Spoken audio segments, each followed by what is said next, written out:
রামনবমী পুজোর দিনের ভিডিওটা তো তোমাদের সাথে শেয়ার করেইছিলাম। এইবারে পালা রাতের ভিডিওটা শেয়ার করার। সো হ্যালো এভরিওয়ান, তোমরা সবাই কেমন আছো? আশা করি তোমরা সবাই ভালো আছো। আমিও খুব খুব ভালো আছি। আর আমার নতুন ভিডিওতে তোমাদের সবার ওয়েলকাম।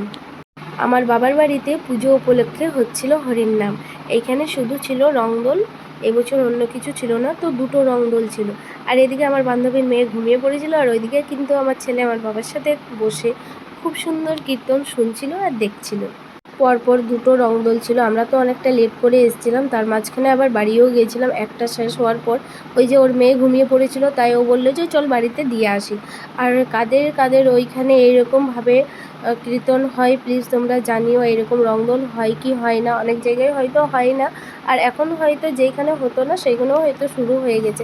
আর এইখানে দেখাচ্ছিল সাপ, তো আমার ছেলে দেখে পড়ে ভীষণ খুশি হয়েছিল। আর তোমাদের সাথেও ভাবলাম যে একটু শেয়ার করি।